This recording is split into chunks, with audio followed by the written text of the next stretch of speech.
इस वीडियो को लाइक करें, हमारे चैनल को सब्सक्राइब कर बेल आइकन जरूर प्रेस करें।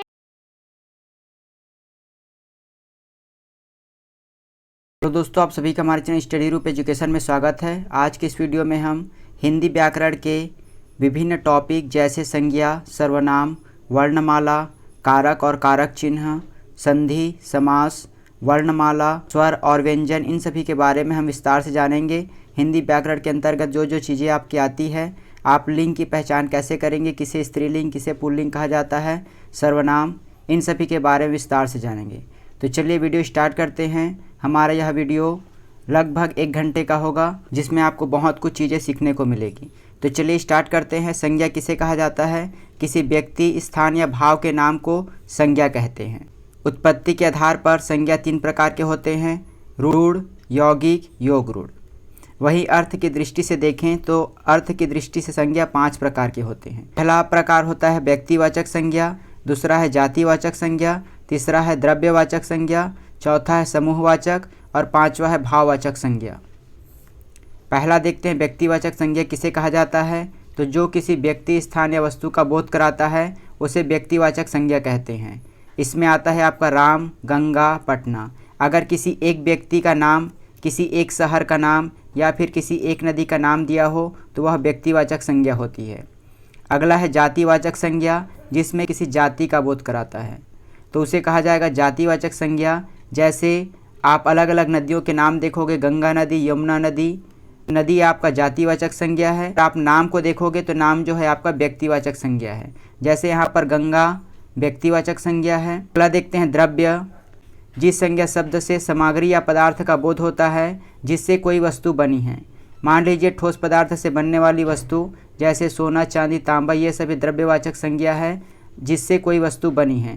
द्रव्य पदार्थ में आता है तेल, पानी, घी और गैस में आता है धुआं, ऑक्सीजन। अगला है समूहवाचक संज्ञा। जो शब्द किसी व्यक्ति के वाचन न होकर उसके समुदाय का वाचन होते हैं, किसी व्यक्ति का वाचन न होकर उसके पूरे समुदाय को प्रदर्शित करे तो उसे समूहवाचक संज्ञा कहा जाता है। जैसे वर्ग, टीम, सभा, समिति, आयोग, परिवार, पुलिस, कर्मचारी आदि आपके समूहवाचक संज्ञा है, क्योंकि वर्ग जो है किसी समूह को प्रदर्शित करता है। किसी एक व्यक्ति से वर्ग नहीं बनता। सभा में भी एक से अधिक व्यक्ति होते हैं। आयोग, परिवार, पुलिस, कर्मचारी, ये सभी आपके बहुवचन हैं, समूह में हैं, इस कारण ये समूहवाचक संज्ञा होंगे। अगला है भाववाचक संज्ञा। किसी भाव, दशा आदि का ज्ञान कराने वाले शब्द को भाववाचक संज्ञा कहा जाता है। जैसे क्रोध, मिठास, यौवन, ये सभी भाववाचक संज्ञा हैं। भाववाचक संज्ञाओं का निर्माण जातिवाचक संज्ञा, सर्वनाम, विशेषण, क्रिया, इन सभी के साथ होता है। अगर इनके साथ अगर हम प्रत्यय को जोड़ दें तो आपका भाववाचक संज्ञा का निर्माण हो जाएगा। तो इसमें हमें सबसे महत्वपूर्ण चीज़ याद रखना है इनके प्रत्ययों को। जैसे जिसके अंत में आपका आव, त्व, पन, अन, इमा, ई, ता, हट, ये सभी आते हैं, ये सभी प्रत्यय जुड़े होते हैं तो उसे भाववाचक संज्ञा कहते हैं। जैसे पहला एग्जाम्पल देखते हैं हम। जातिवाचक से भाववाचक संज्ञा किस प्रकार बनेगा? तो पुरुष आपका जातिवाचक संज्ञा है और उससे बनेगा आपका पुरुषत्व। यहाँ पर त्व प्रत्यय लगा है। नारी से नारीत्व, गुरु से गुरुत्व। वहीं विशेषण से भाववाचक संज्ञा किस प्रकार बनेगा? सुंदर आपका एक प्रकार का विशेषण है तो सुंदर से बनता है आपका सुंदरता, वीर से बनता है वीरता, धीर से बनता है धीरता। अगला क्रिया से भाववाचक संज्ञा। घबराना से होता है घबराहट, थकना से होता है थकान। अवयव से भाववाचक संज्ञा। जैसे दूर से दूरी, निकट से निकटता, तो ये सभी भाववाचक संज्ञाएं हैं, इसे याद रखिएगा। अगला हम देखते हैं लिंग। तो लिंग का शाब्दिक अर्थ होता है चिन्ह। शब्द के जिस रूप से स्त्री जाति या पुरुष जाति का बोध होता है उसे लिंग कहा जाता है। लिंग 2 प्रकार के होते हैं, स्त्रीलिंग, पुल्लिंग। लिंग का निर्धारण होता है रूप के आधार पर, प्रयोग के आधार पर और अर्थ के आधार पर। इन तीनों आधारों पर आगे देखते हैं कि किस प्रकार आप पहचान करेंगे कि कौन सा स्त्रीलिंग है और कौन सा पुल्लिंग है। रूप के आधार पर लिंग का निर्धारण शब्द के व्याकरणिक बनावट के आधार पर किया जाता है। जैसे पुल्लिंग में अगर अंत में आकारांत शब्द प्रायः पुल्लिंग होते हैं, जैसे राम, क्रोध, चीता, घोड़ा, ये सभी आपके पुल्लिंग शब्द हैं। यहाँ पर जो माँ है उसमें आकारांत है और चीता में आपका आकारांत है, अंत में आ लगा है, इस कारण ये पुल्लिंग होंगे। अगला नियम है ऐसे भाववाचक संज्ञा जिसके अंत में त्व, व और या आता हो तो वे भी आपके पुल्लिंग होंगे। जैसे गुरुत्व में आपका त्व आया है अंत में, गौरव में वह है, शौर्य में यह है, तो ये सभी आपके पुल्लिंग शब्द के अंतर्गत आएंगे। अगला है जिन शब्दों के अंत में पा, पन, आओ, आवा, खाना ये सभी आते हैं तो ये सभी भी आपका पुल्लिंग होंगे। जैसे मोटापा, बुढ़ापा, बचपन, घुमाव, पागल खाना, तो ये सभी पुल्लिंग के अंतर्गत उदाहरण हैं। अगला देखते हैं हम स्त्रीलिंग शब्द। आकारांत शब्द प्रायः स्त्रीलिंग होते हैं, जैसे लता, रमा, ममता ये सभी स्त्रीलिंग हैं। इकारांत शब्द प्रायः स्त्रीलिंग होते हैं, जैसे रीति, तिथि, हानि ये सभी आपका इसके अंत में इकारांत आ रहा है, इस कारण ये सभी आपके स्त्रीलिंग होंगे। इसमें कुछ अपवाद है और परीक्षा में अक्सर यही अपवाद पूछे जाते हैं। कवि, कपि, रवि ये सभी आपके पुल्लिंग है, यहाँ पर इकारांत है, लेकिन ये आपके स्त्रीलिंग नहीं हैं। बड़ा इकारांत में क्या होगा, ये शब्द प्रायः स्त्रीलिंग होते हैं, जैसे नदी, रोटी, टोपी। यहाँ पर कुछ अपवाद हैं, जैसे हाथी, दही, पानी ये सब आपके पुल्लिंग है। यहाँ पर एक क्वेश्चन आपका अक्सर पूछा जाता है कि दही कौन सा शब्द है, स्त्रीलिंग है कि पुल्लिंग है। तो दही को स्त्रीलिंग शब्द हम सोचते हैं क्योंकि इसमें इकारांत है, लेकिन वास्तव में यह पुल्लिंग शब्द है। अगला अगर प्रत्यय लगा हो आई, या, आवट, आहट, ता, ईमा तो ये सभी स्त्रीलिंग होते हैं। जैसे पहला उदाहरण है आपका मिलाई, इसमें आई प्रत्यय है। डिबिया में इया प्रत्यय है। मिलावट में आवट प्रत्यय है। घबराहट में आहट प्रत्यय है, तो ये सभी आपके स्त्रीलिंग शब्द के अंतर्गत आएंगे। अगला देखते हैं प्रयोग के आधार पर लिंग का निर्धारण संज्ञा शब्द के साथ प्रयुक्त विशेषण, कारक चिन्ह और क्रिया के आधार पर किया जाता है। जैसे अच्छा लड़का, तो उसका अगर अच्छी शब्द आपको दिखेगा तो वो जो है स्त्रीलिंग होगी। ठीक है, यहाँ पर अच्छा जो है वो पुल्लिंग के लिए यूज होता है, और अच्छी जो है यह एक प्रकार का विशेषण है, तो इसके आधार पर आप निर्धारित कर सकते हो कि वह स्त्रीलिंग है कि पुल्लिंग है। जैसे राम की पुस्तक और राम का चाकू, तो यहाँ पर जो पुस्तक है वह स्त्रीलिंग है क्योंकि यहाँ पर जो विभक्ति है, जो कारक है वह की है, जबकि चाकू पुल्लिंग है क्योंकि इसका जो कारक है वह का है, और का एक प्रकार का पुल्लिंग होता है। राम ने रोटी खाई, राम ने आम खाया, तो यहाँ पर रोटी जो है वह स्त्रीलिंग है क्योंकि खाई यहाँ पर आप देख सकते हो क्रिया वह स्त्रीलिंग है, और खाया अर्थात यह पुल्लिंग है, तो जो आम है वह पुल्लिंग होगा। अगला देखते हैं अर्थ के आधार पर कुछ शब्द अर्थ की दृष्टि से समान होते हुए भी लिंग की दृष्टि से भिन्न होते हैं। जैसे कवि, कवियत्री, यहाँ पर दिया गया है वह विद्वान लेखिका है, यह अशुद्ध शब्द है, और उसका सही होगा यह विदुषी लेखिका है। अगर आपसे पूछा जाए कि विदुषी कौन सा शब्द है, तो आपका आंसर होगा कि यह एक प्रकार के स्त्रीलिंग है क्योंकि लेखिका के लिए विदुषी शब्द यूज किया जाता है। अगला देखते हैं हम सर्वनाम। तो संज्ञा के स्थान पर प्रयुक्त होने वाले शब्दों को सर्वनाम कहते हैं। जैसे मैं, तुम, हम, आप ये सभी सर्वनाम हैं। किसी के नाम के स्थान पर प्रयुक्त होने वाले जो भी आपके शब्द हैं उसके लिए प्रयोग किया जाएगा तो वह सर्वनाम कहलाते हैं। सर्वनाम का शाब्दिक अर्थ होता है सबका नाम। यह शब्द किसी विशेष व्यक्ति के द्वारा प्रयुक्त न होकर सबके द्वारा प्रयुक्त होता है। अगला हम देखते हैं सर्वनाम के भेद। सर्वनाम के 6 भेद होते हैं। पुरुषवाचक सर्वनाम, निश्चयवाचक, अनिश्चयवाचक, संबंधवाचक, प्रश्नवाचक और निजवाचक।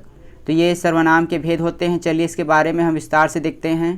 पहला है पुरुषवाचक सर्वनाम, जो पुरुष और स्त्री के नाम के बदले प्रयुक्त होते हैं, और यह स्वयं 3 प्रकार के होते हैं: उत्तम पुरुष, मध्यम पुरुष और अन्य पुरुष।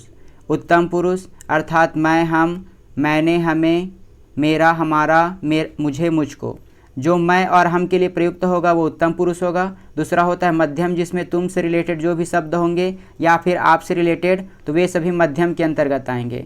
वहीं अन्य के अंतर्गत इन दोनों को छोड़कर जो भी दूसरे होंगे, जैसे वह, यह, वही, उन, उनको, उनसे, ये सभी पुरुष के अंतर्गत आते हैं। अगला देखते हैं निश्चयवाचक सर्वनाम। निकट या दूर की वस्तु या फिर वस्तु का निश्चितात्मक संकेत जिन शब्दों के द्वारा होता है उसे निश्चयवाचक सर्वनाम कहते हैं। इसका उदाहरण है आपका यह, वह, ये, वे। ये चारों शब्दों को आप याद रखोगे तो आप पहचान सकते हो कि कौन सा निश्चयवाचक सर्वनाम है। जहाँ पर भी आपको यह, वह, ये और वे दिखे तो वह निश्चयवाचक सर्वनाम होता है। जैसे यह मेरी पुस्तक है, यहाँ पर यह है, मतलब यह निश्चयवाचक सर्वनाम है। वह उसकी मेज है। अगला देखते हैं निश्चयवाचक सर्वनाम। अनिश्चयवाचक सर्वनाम में किसी निश्चित वस्तु का बोध नहीं होता तो उसे अनिश्चयवाचक सर्वनाम कहते हैं। जैसे इसका उदाहरण को याद रखिए, कोई और कुछ। जिस वाक्य में आपका कोई रहे या फिर कुछ रहे तो वह अनिश्चयवाचक सर्वनाम होगा। जैसे कोई आ गया तो क्या करोगी, उसने कुछ नहीं लिया, तो यहाँ पर कोई है और यहाँ पर कुछ है, इसका मतलब यह अनिश्चयवाचक सर्वनाम है। अगला है संबंधवाचक सर्वनाम। जिस सर्वनामों से किसी दूसरे सर्वनाम के साथ संबंध स्थापित किया जाता है तो उसे संबंधवाचक सर्वनाम कहते हैं। जैसे जो और सो, इस उदाहरण को भी याद रखिएगा। जो आया है सो जाएगा, तो यह वाक्य आपका संबंधवाचक सर्वनाम होगा। अगला देखते हैं प्रश्नवाचक, अर्थात प्रश्न पूछने के लिए जिस सर्वनाम का प्रयोग किया जाता है तो उसे प्रश्नवाचक सर्वनाम कहते हैं। जैसे कौन क्या, जैसे कौन आया था, वह क्या कर रहा था, तो ये आपका आसान है प्रश्नवाचक सर्वनाम। जब भी आपको प्रश्न करने के लिए कोई भी शब्द प्रयोग किया जाता है, सर्वनाम शब्द, तो उसे प्रश्नवाचक सर्वनाम कहते हैं। अगला है निजवाचक सर्वनाम। तो निज मतलब होता है स्वयं या खुद का। वे सभी शब्द जैसे आप, अपने आप, स्वतः, स्वयं, खुद से, ये सभी शब्द अगर आप किसी वाक्य में देखोगे तो वह आपका निजवाचक सर्वनाम के अंतर्गत आएगा। जैसे उदाहरण है, यह काम मैं आप ही कर लूँगा। ठीक है, यहाँ पर आप ही आया है, इसका मतलब यह निजवाचक सर्वनाम है। अगला हम देखते हैं वर्णमाला क्या होती है। तो वर्णमाला भाषा की सबसे छोटी इकाई जिसे ध्वनि कहा जाता है और इसी ध्वनि को वर्ण कहते हैं। वर्णमाला वर्णों का व्यवस्थित क्रम होता है, सभी वर्ण मिलकर वर्णमाला का निर्माण करते हैं। मानक हिंदी में वर्णमाला जो है उच्चारण की दृष्टि से 45 और लेखन के आधार पर यह 52 प्रकार के होते हैं। भाषा की सार्थक इकाई को वाक्य कहा जाता है। वाक्य से छोटी इकाई को उपवाक्य कहते हैं। उपवाक्य से छोटी इकाई को पदबंध, पदबंध से छोटी इकाई को शब्द या फिर पद कहते हैं, और पद से छोटी इकाई अक्षर, और अक्षर से छोटी इकाई ध्वनि या फिर वर्ण होती है। सबसे छोटी आपका ध्वनि होता है या फिर वर्ण, वर्ण से आपके अक्षर बनते हैं, अक्षर से शब्द, शब्द से पदबंध, पदबंध से उपवाक्य, और उपवाक्य से आपका वाक्य बनते हैं। और वाक्य ही भाषा की सार्थक इकाई होती है जिसे व्यक्ति समझ पाता है। अगला देखते हैं स्वर। तो स्वर 13 प्रकार के होते हैं। अ से लेकर आहा तक को स्वर कहा जाता है। जबकि यहाँ पर है व्यंजन। तो व्यंजन का वर्गीकरण देखिए, इसे अलग अलग वर्गों में बांटा गया है। क से अंगा तक को क वर्ग, च से इया तक को च वर्ग, इसी प्रकार ट वर्ग, त वर्ग और प वर्ग आते हैं। तो इन सभी में 5 मिलाकर टोटल आपके 25 हो गए। अगला है आपका अंतस्थ। तो य र ल व को अंतस्थ कहा जाता है। उष्म है स सह, और संयुक्त व्यंजन है छ, त्र, ज्ञ और स्र। छ जो है वह 2 वर्णों से मिलकर बना है, जैसे क प्लस स। त्र जो है त प्लस र, ज्ञ ज प्लस य, तो इसे संयुक्त व्यंजन कहा जाता है। स्वर किसे कहते हैं? स्वतंत्र रूप से बोले जाने वाले वर्ण को स्वर कहा जाता है। इसका आप स्वतंत्र प्रयोग कर सकते हो और इसकी संख्या 13 होती है, जबकि व्यंजन का आप स्वतंत्र प्रयोग नहीं कर सकते। स्वरों का वर्गीकरण देखते हैं मात्रा के आधार पर। स्वर 3 प्रकार के होते हैं, ह्रस्व स्वर, दीर्घ स्वर, प्लुत स्वर। जिन स्वरों के उच्चारण में कम समय लगता है उसे ह्रस्व स्वर कहते हैं। जिन स्वरों के उच्चारण में ह्रस्व स्वर से अधिक लगेगा उसे दीर्घ स्वर। और किसी को पुकारने के लिए जिस शब्द का प्रयोग किया जाता है नाटक या फिर किसी को पुकारने में, तो उसे प्लुत स्वर कहा जाएगा। इसके अंतर्गत आपका मुख्यतः उदाहरण आते हैं, जैसे पूछा जाएगा प्रश्न में निम्नलिखित में से कौन सा ह्रस्व स्वर है या फिर ह्रस्व स्वर नहीं है, तो इसका आपका उदाहरण को याद रखना है। जैसे अ, ई और उ जो है ह्रस्व स्वर है। दीर्घ स्वर में आ, ई, उ, ए, बड़ा ए, ओ और बड़ा औ आते हैं। तो ये सभी आपके दीर्घ स्वर हैं। और किसी को पुकारने के लिए अगर किसी शब्द का प्रयोग किया जाएगा तो वह प्लुत स्वर के अंतर्गत आते हैं। अगला जीभ के प्रयोग के आधार पर। तो जीभ के प्रयोग के आधार पर जो हैं 3 प्रकार से वर्गीकृत किया गया है, अग्र स्वर, मध्य स्वर, पश्च स्वर। जिन स्वरों के उच्चारण में जीभ का अग्र भाग प्रयोग होता है उसे अग्र स्वर कहते हैं। स्वरों के उच्चारण में जीभ का मध्य भाग प्रयोग होगा उसे मध्य स्वर, और पश्च भाग प्रयोग होगा उसे पश्च स्वर कहा जाता है। पश्च मतलब होता है पिछला भाग। इसका उदाहरण आपका महत्वपूर्ण है, ई, बड़ा ई, ए और बड़ा ए, ये सभी अग्र स्वर कहलाते हैं। जबकि मध्य स्वर में केवल आपका आ आता है और पश्च स्वर में बाकी जो बचे वे आते हैं। जिन स्वरों के उच्चारण में जो जीभ का पश्च भाग मतलब पिछला भाग प्रयोग होगा उसे पश्च स्वर कहते हैं। अगला देखते हैं मुख द्वार खुलने के आधार पर। विवृत, अर्धविवृत, अर्धसंवृत और संवृत। जिन स्वरों के उच्चारण में मुख का द्वार पूरा खुलता है तो उसे विवृत कहते हैं। जिन स्वर के उच्चारण में मुख द्वार आधा खुलता है, अर्धसंवृत जिन स्वरों के उच्चारण में मुख द्वार आधा बंद रहता है, और संवृत जिन स्वरों के उच्चारण में मुख द्वार लगभग बंद रहता है।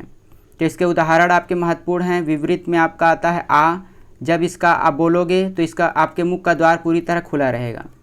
अगला उदाहरण है अ, ए, औ, आ, तो ये सभी आप अर्धविवृत हैं। अगला है अर्धसंवृत जिसके अंतर्गत ए और ओ आते हैं।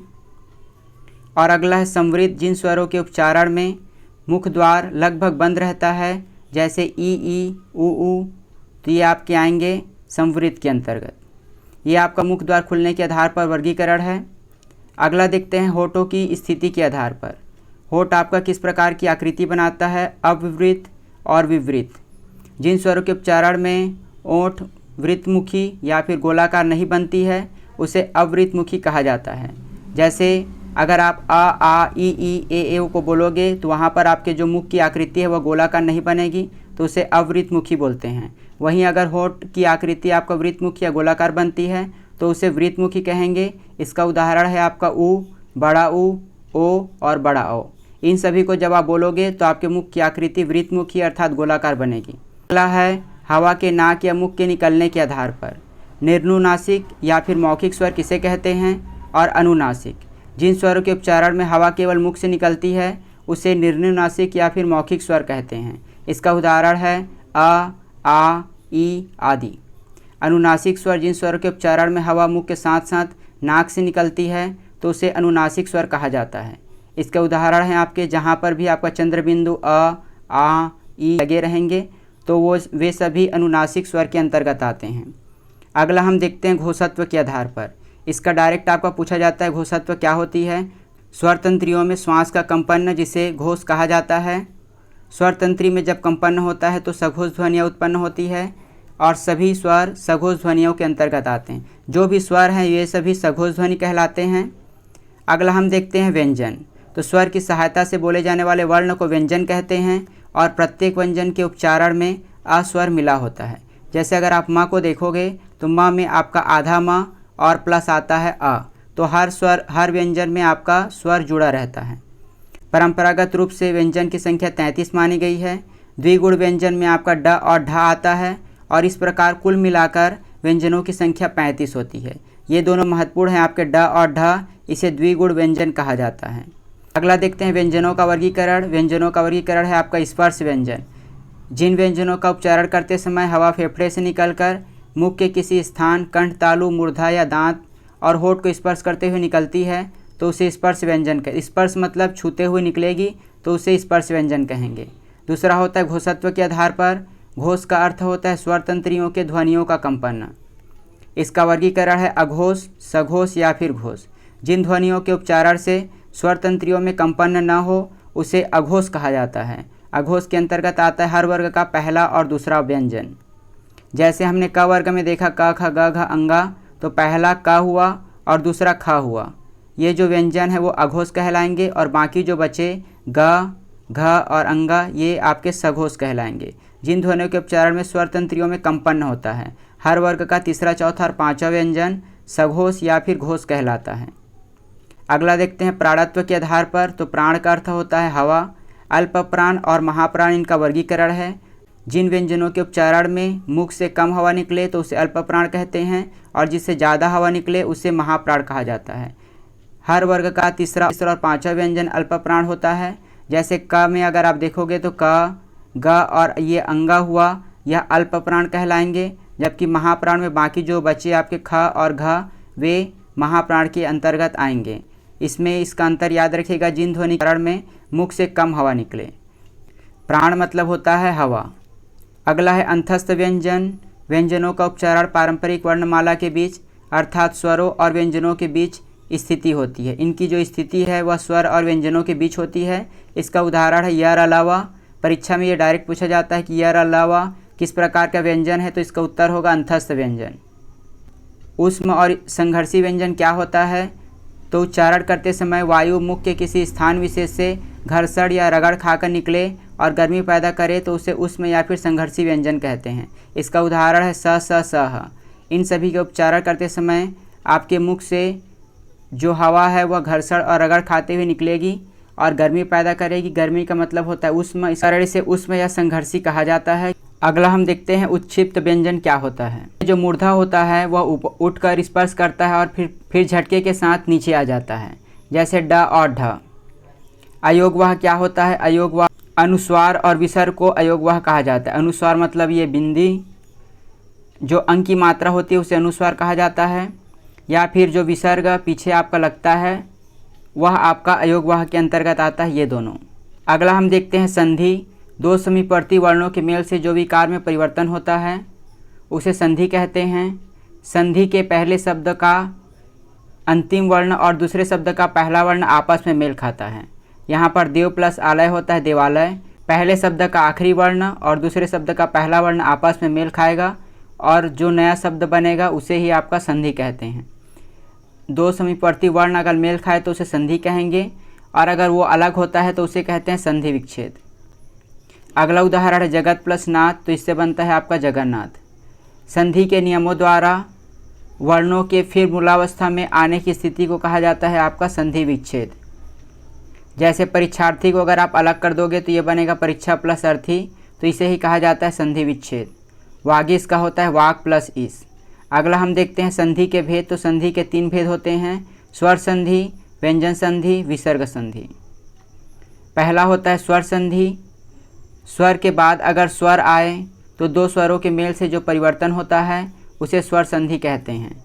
जैसे सूर्य प्लस अस्त का होता है सूर्यास्त, महा प्लस आत्मा का होता है महात्मा। यहाँ पर महा में आ लगा है अंत में, आत्मा में आपका आ लगा है, आ और आ मिलकर आपके बने हैं आ। तो इस प्रकार यहाँ पर स्वर का स्वर से मेल हुआ है तो इसे स्वर संधि कहेंगे। स्वर संधि के 5 भेद होते हैं, दीर्घ संधि, गुण संधि, वृद्धि संधि, यड़ संधि, अयादि संधि। तो ये आपके परीक्षा की दृष्टि से महत्वपूर्ण है। पहला तो स्वर संधि के कितने भेद हैं, तो 5 भेद हैं। और अभी हम आगे पढ़ेंगे कि दीर्घ संधि क्या होते हैं, उसे आप किस प्रकार पहचान करोगे। दीर्घ संधि, ह्रस्व या दीर्घ के पश्चात क्रमशः ह्रस्व या दीर्घ आए तो दोनों मिलकर दीर्घ हो जाते हैं। जैसे अ प्लस अ मिलकर आ बने तो उसे दीर्घ संधि कहेंगे। प्लस ई मिलकर बड़ा ई बना, उ प्लस उ मिलकर बड़ा उ बना। तो इस प्रकार जो छोटा छोटा मिलकर आपका बड़ा बन रहा है इस कारण इसे दीर्घ संधि कहते हैं। इसका उदाहरण आपके परीक्षा में पूछे जाते हैं। धर्म प्लस अर्थ से होता है धर्मार्थ, स्व प्लस अर्थी से स्वार्थी, देव प्लस आलय से देवालय, अतीव प्लस ई से अतीव, वधु प्लस उत्सव से वधुत्सव।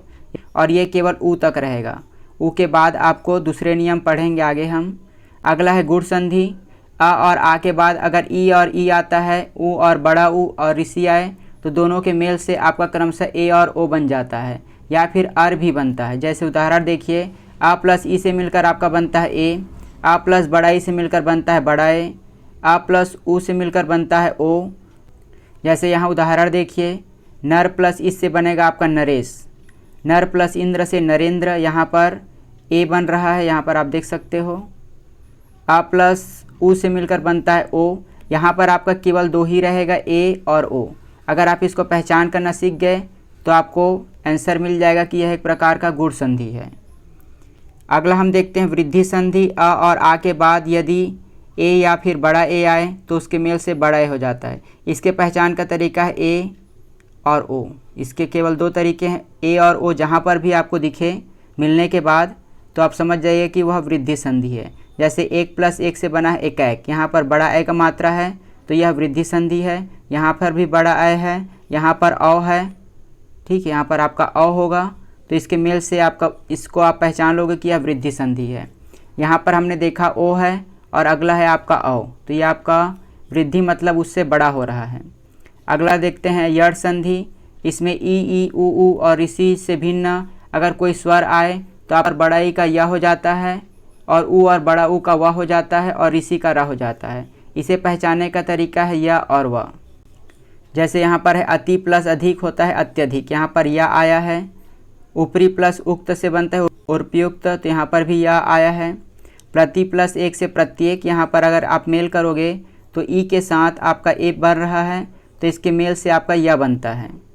तो केवल आप व और को देखकर पहचान सकते हैं कि यह यड़ संधि है।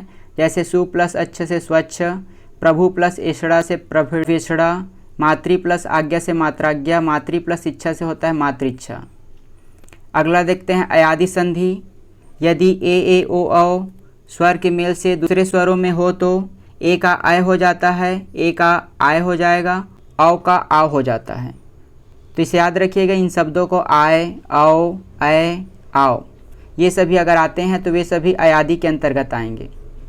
यहाँ पर ने प्लस अन है नयन, पो प्लस अन पवन, पौ प्लस अक पाव, भव प्लस उक भावुक। यहाँ पर देखिए इन दोनों में आपका प्रश्न आते हैं। पो प्लस अन रहे तो पवन बनेगा, पौ प्लस अन रहे तो पावन बनेगा। तो इसे याद रखिएगा। ये ओ का मात्रा पहले दिया है और दूसरे में औ का मात्रा है, तो ये आपका प और पा हो जाता है। अगला देखते हैं व्यंजन संधि। तो व्यंजन के बाद स्वर या व्यंजन आने से जो परिवर्तन होता है उसे व्यंजन संधि कहते हैं। जैसे वाग प्लस ई से बनता है आपका वागीश, सत प्लस जन से बनता है आपका सज्जन। तो इसे याद रखिएगा। व्यंजन संधि अगर व्यंजन का मेल होगा, यहाँ पर व्यंजन के साथ स्वर का हुआ है, या फिर व्यंजन का व्यंजन के साथ होगा तो उसे व्यंजन संधि कहेंगे। व्यंजन संधि के नियम आपके बहुत सारे हैं, तो चलिए देखते हैं कुछ नियम। वर्ग के पहले वर्ण का तीसरे वर्ण में परिवर्तन। पहला वर्ण अगर क वर्ग का देखोगे तो क ख ग होता है तीसरा वर्ण, तो क का ग में किस प्रकार परिवर्तन होगा उसे देखते हैं। क का ग होना पहले दिक् प्लस गज का होता है दिग्गज, अच प्लस अंत का होगा अजंत, सट प्लस आनंद का षडानन, भगवत प्लस भजन का होगा भगवत भजन, अब प्लस ज का होगा अबज। तो इसके लिए आपको इन नियमों को याद करने के बजाय जो उदाहरण है उसे याद करना आपके लिए ज़्यादा सही रहेगा, क्योंकि आपको नियम याद नहीं रहेंगे।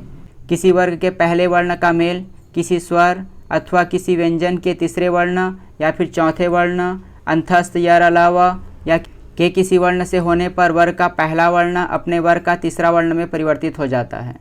तो इसे आपको याद रखना कठिन है। आप अधिक से अधिक एग्जाम्पल को याद कीजिए तो आपके लिए आसान होगा।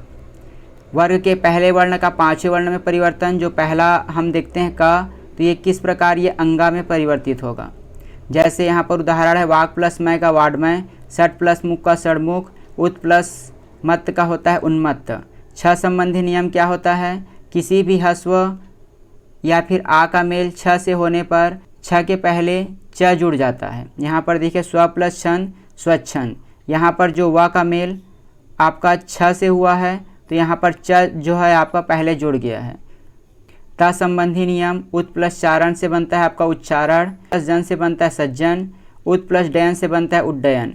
यहाँ पर ता का यदि च और छ से मेल हो तो ता का च हो जाता है। यहाँ पर ता का च से मेल हुआ है तो ये आपका च बन गया है। अगला देखते हैं विसर्ग संधि के नियम। तो विसर्ग संधि के नियम में पहला है विसर्ग का ओ हो जाना। जैसे मनः प्लस अनुकूल का होता है मनोनुकूल, यहाँ पर विसर्ग का ओ हो गया है। अधः प्लस गति अधोगति, तो यहाँ पर आप देख सकते हो अधः प्लस गति जब मिला है तो जो विसर्ग है उसका ओ हो गया है। तो इसका नियम है आपका, यदि विसर्ग के पहले अ अथवा प्रत्येक वर्ग का तीसरा चौथा पांचवा वर्ण हो या फिर यर अलावा हो तो विसर्ग का ओ हो जाता है। ठीक है, इसका नियम को आप याद रखिएगा। पहला तीसरा पांचवा वर्ण हो या फिर यर अलावा हो, उसका जो विसर्ग रहेगा वो आपका ओ बन जाता है। यहाँ पर देखिए विसर्ग के पहले आपका आ है, न में आपका आ जुड़ा है तो विसर्ग के पहले आ, ये पहला कंडीशन है। और दूसरा कंडीशन है तीसरा चौथा और पांचवा वर्ण हो या फिर यर अलावा हो या फिर आ हो। यहाँ पर आ है। इसी प्रकार अगर आप ग को देखोगे तो तीसरा वर्ण है तो इसके मेल से आपका विसर्ग का ओ हो जाता है। यहाँ पर कुछ अपवाद पुनः अगर है और अंतः आप जब भी देखोगे तो इसका जो है आपका रारेफ लग जाएगा। पुनः प्लस मुद्रण का होता है पुनर्मुद्रण, पुनः प्लस जन्म का पुनर्जन्म, अंतः प्लस अग्नि का अंतरअग्नि, अंतः प्लस धान का अंतर्धान। देखते हैं विसर्ग का र हो जाता है। निह प्लस आशा का है निराशा, निह प्लस धन का है आपका निर्धन। तो इसका नियम है यदि विसर्ग के पहले आ को छोड़कर कोई दूसरा स्वर हो, और आ के बारे में हमने पहले पढ़ा कि अगर वो हो तो आपका ओ हो जाता है, और उसे छोड़कर अगर कोई दूसरा है, यहाँ आपका ई है, तो इसके लिए क्या नियम होगा, यदि उसके बाद आपका आ उ तीसरा चौथा पांचवा वर्ण यर अलावा ये आपका सेम है, जहाँ पर भी आपका रारेफ वाला रहेगा तो समझ जाइएगा यह एक प्रकार का विसर्ग संधि है। अगला है विसर्ग का स हो जाना। निह प्लस चिन्ह का होता है आपका निश्चिंत। जैसे यदि विसर्ग के पहले कोई स्वर हो और बाद में च छ या स हो तो विसर्ग का स हो जाता है। च छ और स होना चाहिए और उससे पहले विसर्ग से पहले आपका स्वर होना चाहिए। अगला देखते हैं विसर्ग का स हो जाना। तो निह प्लस कपट होता है निष्कपट, निह प्लस कंटक होता है निष्कंटक। विसर्ग का स हो जाना, इसका उदाहरण है नमः प्लस ते नमस्ते, मनः प्लस ताप मनस्ताप। यहाँ पर विसर्ग का स बन गया है। विसर्ग के बाद यदि त या था हो तो विसर्ग का स हो जाता है। विसर्ग के बाद अगर आपको केवल दो शब्द त और था आए तो इसका क्या हो जाएगा, आपका स बन जाएगा। अगला हम देखते हैं विसर्ग का लोप। ये आपका परीक्षा की दृष्टि से महत्वपूर्ण है कि किस प्रकार विसर्ग का लोप होता है। यदि विसर्ग के बाद छ हो तो विसर्ग का लोप हो जाता है और च का आगम हो जाता है।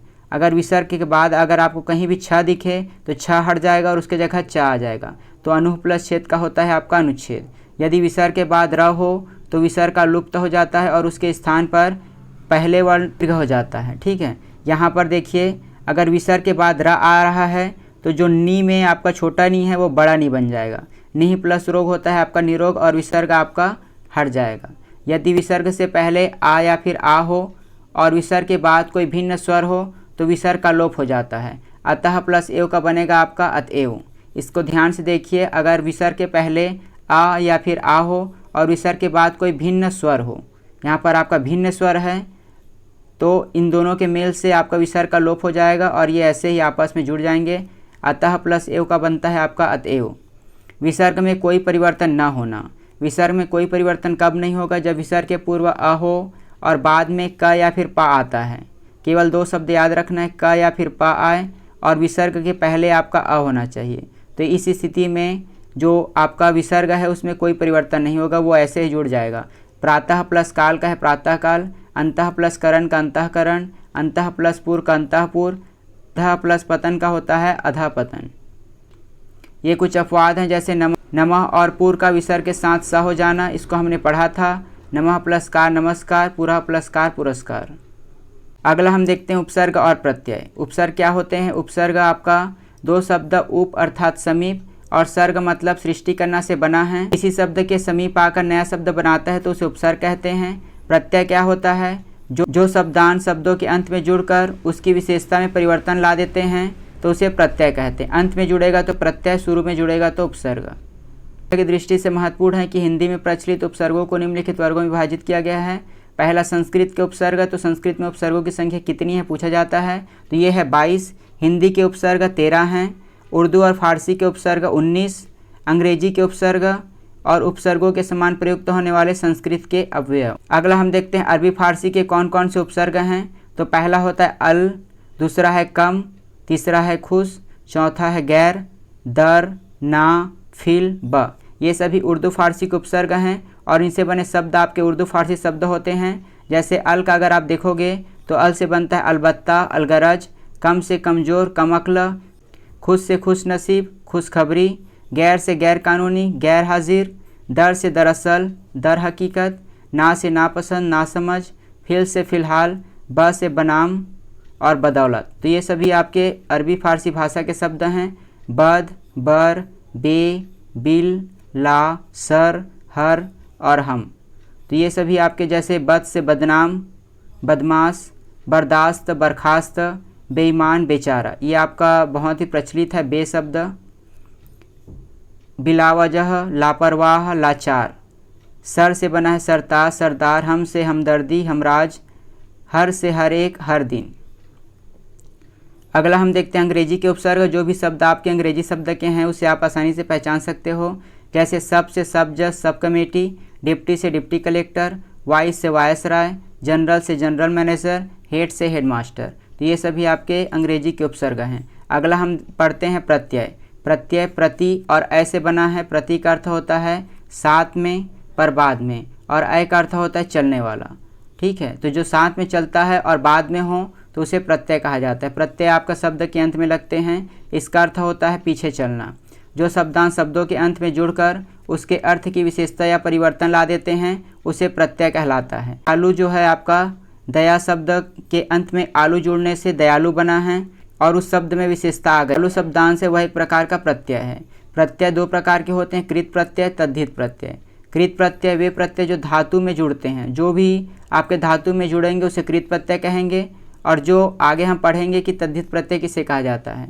कृत प्रत्यय से जो शब्द बनते हैं उसे कृदांत कहा जाता है। कृत प्लस अन से ये बना है। जैसे लेखक प्लस अक से बनता है आपका लेखक। यहाँ अक जो है कृत प्रत्यय है और लेखक जो है वह कृदंत शब्द है। याद रखिएगा, अक जो है वह एक प्रकार का कृत प्रत्यय है। बनने के बाद कृदंत शब्द बनता है और जो पीछे जुड़ेगा वो आपका कृत प्रत्यय रहेगा। जैसे लेख प्लस अक से बना है लेखक, पाल प्लस अन से पालन, घट प्लस अना से घटना, मान प्लस अनीय से माननीय। अगला देखते हैं तद्धित प्रत्यय। वे प्रत्यय जो धातु को छोड़कर अन्य शब्दों जैसे संज्ञा, सर्वनाम, विशेषण आदि से जुड़ते हैं तो उसे तद्धित प्रत्यय कहते हैं। जैसे सेठ प्लस आनी से बना है आपका सेठानी।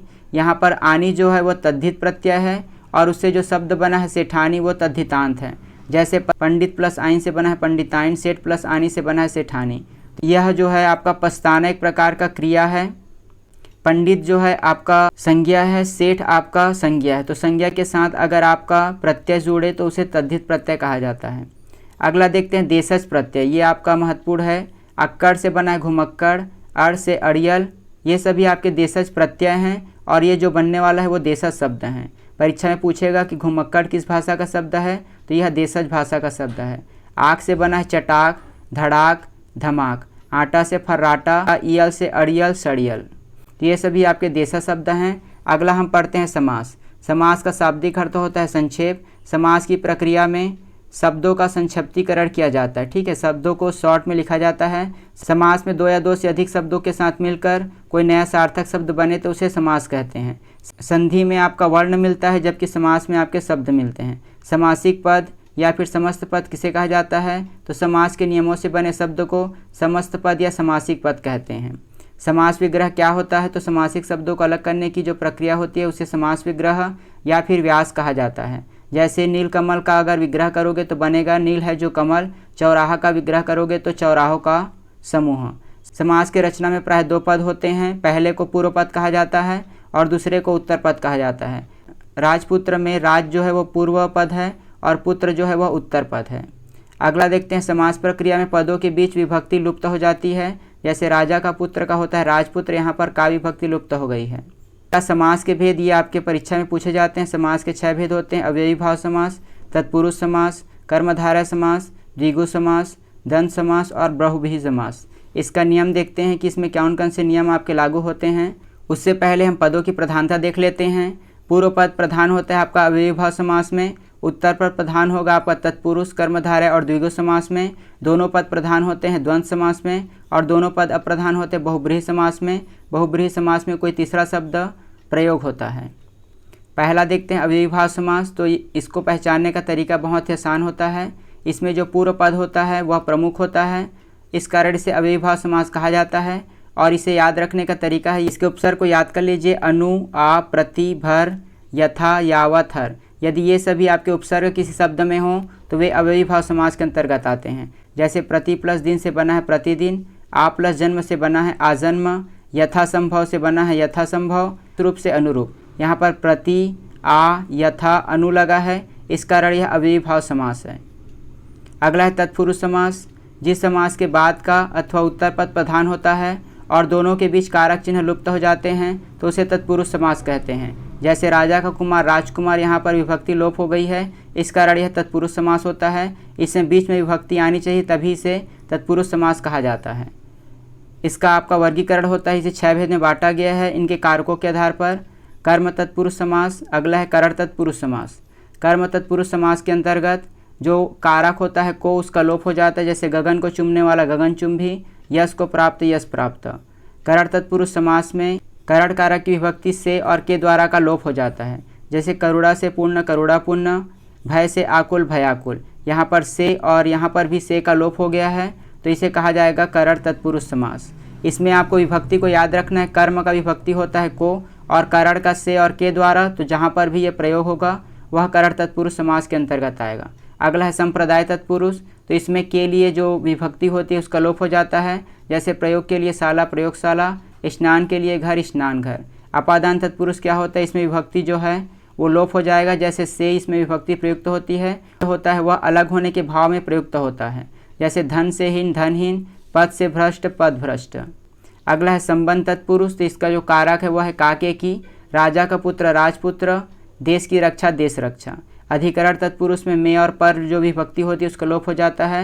जैसे शोक से मग्न शोक मग्न, पुरुषों में उत्तम पुरुषोत्तम। अगला देखते हैं नज तत्पुरुष समास। यह तत्पुरुष समास का एक नया भेद है जिसमें आपका नकारात्मक सूचक शब्द होता है, निषेध सूचक शब्द। जैसे अ, अन, न, ना, गैर, ये सभी आपके नकारात्मक शब्द होते हैं। इसका अगर आप प्रयोग देखोगे तो वो आपका आएगा नज समास के अंतर्गत। जैसे अधर्म का होता है न धर्म, अनिष्ट का होता है इष्ट, अनावश्यक का होता है न आवश्यक। अगला है कर्मधारय समास। तो जिस समस्त पद का उत्तर पद प्रधान होता है और पूर्व पद और उत्तर पद में उपमेय उपमान या फिर विशेषण से का संबंध होता है तो उससे कर्मधारय समास कहा जाता है। जैसे कमल के समान चरण, कमल चरण, कनक की सी लता, कनक लता, तो ये आपके कर्मधारय समास के अंतर्गत आएंगे। यहाँ पर आपका उपमेय उपमान या विशेषण विशेषण का संबंध होता है। विग्रह करने पर दोनों पद के मध्य में है जो या फिर के समान शब्द आते हैं। अगला है द्विगु समास। जिस समस्त पद का पूर्व पद संख्यावाचक विशेषण हो तो उसे द्विगु समास कहा जाता है। इसमें समूह या फिर समाहार का बोध होता है। जैसे 7 सिंधुओं का समूह सप्त सिंधु, 2 पहरों का समूह 2 पहर, त्रिलोकों का समाहार त्रिलोकाहार। ठीक है, तो यहाँ पर 7, 2 और 3 जो संख्यावाचक सब विशेषण हैं वो प्रयुक्त हुए हैं, इस कारण यह द्विगु समास होंगे। अगला है आपका द्वंद्व समास। जिस समस्त पद के दोनों पद प्रधान हों और विग्रह में और, अथवा, या, एवं आदि का लोप हो जाता है तो उसे द्वंद्व समास कहा जाता है। दोनों पद के बीच प्रायः योजक चिन्ह प्रयोग होते हैं। जैसे नदी और नाले, नदी नाले, राजा और प्रजा, राजा प्रजा, तो यहाँ पर जो योजक चिन्ह हैं वो प्रयोग हुआ है तो इसे द्वंद्व समास कहा जाता है। अगला है बहुब्रीहि समास। जिन समस्त पद का कोई पद प्रधान नहीं होता, दोनों पद मिलकर किसी तीसरे पद की ओर संकेत करते हैं तो उसे बहुब्रीहि समास कहा जाता है। जैसे नीलकंठ, नीला है कंठ जिसका अर्थात शिव, लंबोदर, लंबा है उदर जिसका अर्थात गणेश। अगला हम देखते हैं शब्दभेद। तो हिंदी में शब्दों का वर्गीकरण 4 आधार पर किया गया है। उत्पत्ति, स्रोत और इतिहास के आधार पर, व्युत्पत्ति, रचना या बनावट के आधार पर, रूप प्रयोग और व्याकरण विवेचन के आधार पर और अर्थ के आधार पर। स्रोत और इतिहास के आधार पर यह 5 प्रकार के होते हैं। तत्सम, तद्भव, देशज या देसी, विदेशज, विदेशी, आगत और अंतिम होता है आपका संकर शब्द। तत्सम क्या होते हैं? तत्सम 2 शब्द तत् प्लस सम से बना होता है। तत्सम का अर्थ होता है उसके समान अर्थात संस्कृत के समान। वे सभी शब्द जो संस्कृत भाषा के शब्द होते हैं उसे तत्सम शब्द कहा जाता है। हिंदी में अनेक ऐसे शब्द हैं जो सीधे आए हैं और आज भी उसी रूप में प्रयोग होते हैं तो उसे तत्सम शब्द कहा जाता है। जैसे अग्नि, वायु, माता, प्रकाश, पत्र, सूर्य, ये सभी संस्कृत भाषा के शब्द हैं और हिंदी में प्रयोग होते हैं, इस कारण इसे तत्सम शब्द कहा जाता है। अगला है तद्भव, जो तत् प्लस भव से बना है, जिसका अर्थ होता है उससे होना, अर्थात संस्कृत शब्दों से विकृत होकर जो हिंदी बन गए हैं, परिवर्तित हुए हैं, उसे तद्भव कहा जाता है। हिंदी के अनेक शब्द ऐसे हैं जो निकले तो संस्कृत से हैं पर प्राकृत, अपभ्रंश और पुरानी हिंदी से गुजरने के बाद वे बहुत बदल गए हैं तो उसे कहा जाता है आपका तद्भव शब्द। उज्ज्वल को कहा जाता है उजला, कर्पूर को कहा जाता है कर्पूर। अगला देशी, देशज। देशज 2 शब्द देश प्लस ज से बना है, जिसका अर्थ होता है देश में जन्मा, अर्थात क्षेत्रीय प्रभाव के कारण परिस्थिति आवश्यकता अनुसार बदलकर प्रचलित हो गए हैं। उन शब्दों को देशज या देशी शब्द कहा जाता है। जैसे तेंदुआ, थैला, गड़बड़, पेट, पगड़ी, लोटा, टांग, ठेठ आदि, ये सभी देशज शब्द हैं, परीक्षा में आपके पूछे जाते हैं। इसके अलावा कबड्डी शब्द भी आपका देशज शब्द है और ये सभी परीक्षा की दृष्टि से महत्वपूर्ण है, इसे आपको याद रखना है। अगला है विदेशी, विदेशज या फिर आगत शब्द, जिसका अर्थ होता है विदेश प्लस ज से बना है, अर्थात विदेश में जन्मा और वह आपसी प्रभाव की वजह से भारत में आ गए हैं, इसे आगत शब्द भी कहा जाता है, जिसका अर्थ होता है आया हुआ। जैसे ऑर्डर, कंपनी, अंग्रेजी इत्यादि, ये सभी आपके अंग्रेजी भाषा के शब्द हैं जो कि परस्पर संपर्क की वजह से हमारे हिंदी में प्रयोग होते हैं। अगला है अरबी भाषा के कुछ महत्वपूर्ण शब्द, जैसे अदालत, औरत, किस्मत, कब्र, किताब, तारीख, ये सभी अरबी भाषा के महत्वपूर्ण शब्द हैं। फारसी भाषा के शब्द हैं उम्मीद, उस्ताद, कारीगर, खुदा, चादर, मकान। तुर्की भाषा के शब्द हैं उर्दू, चाकू, कुली, चम्मच, बेगम, बारूद, ये सभी तुर्की भाषा के शब्द हैं। अगला है संकर शब्द। 2 भिन्न स्रोतों से आए शब्दों के मेल से जो नए शब्द बनते हैं उसे संकर शब्द कहा जाता है। जैसे छाया प्लस दार, छायादार, पान प्लस दान, पानदान, रेल प्लस गाड़ी, रेलगाड़ी, सील प्लस बंद, सीलबंद। अगला हम देखते हैं रचना या बनावट के आधार पर। रचना या बनावट के आधार पर ये 3 प्रकार के होते हैं। रूढ़, जिन शब्दों का सार्थक खंड संभव न हो और जो अन्य शब्दों के मेल से न बना हो उसे रूढ़ शब्द कहते हैं। जैसे चावल, अगर आप इसका खंड करोगे तो चा प्लस वल होता है, जिसका कोई जो आपका निरर्थक होता है दोनों, तो इसे आपका रूढ़ शब्द कहते हैं, इसे अलग नहीं किया जा सकता। अगला है यौगिक। यौगिक का अर्थ होता है मेल से बना हुआ। जो शब्द 2 या 2 से अधिक शब्दों के मेल से बने होते हैं उसे यौगिक शब्द कहते हैं। जैसे वी प्लस ज्ञान से बना है विज्ञान, समाज प्लस इक से बना है सामाजिक। योग रूढ़ वे शब्द होते हैं जिनका अर्थ रूढ़ होता है लेकिन ये वास्तव में यौगिक होते हैं। यौगिक होते हुए भी ये शब्द एक इकाई के रूप में होते हैं। ये सामान्यतः अर्थ प्रकट न कर किसी विशेष अर्थ को प्रकट करते हैं। जैसे बहुब्रीहि समास में जो भी आपके उदाहरण होंगे वे योग रूढ़ के अंतर्गत आते हैं, जैसे पीताम्बर, जलज, लंबोदर, ये सभी आपके योग रूढ़ शब्द हैं। पीताम्बर का सामान्य अर्थ होता है पीला वस्त्र, किंतु यह विशेष अर्थों में श्री कृष्ण के लिए प्रयोग होता है। तो ये हुआ हिंदी भाषा के आपके महत्वपूर्ण टॉपिक संज्ञा सर्वनाम। अगर वीडियो अच्छी लगी होगी तो वीडियो को लाइक कीजिए और ऐसे वीडियो पाने के लिए हमारे चैनल को सब्सक्राइब कीजिए। धन्यवाद।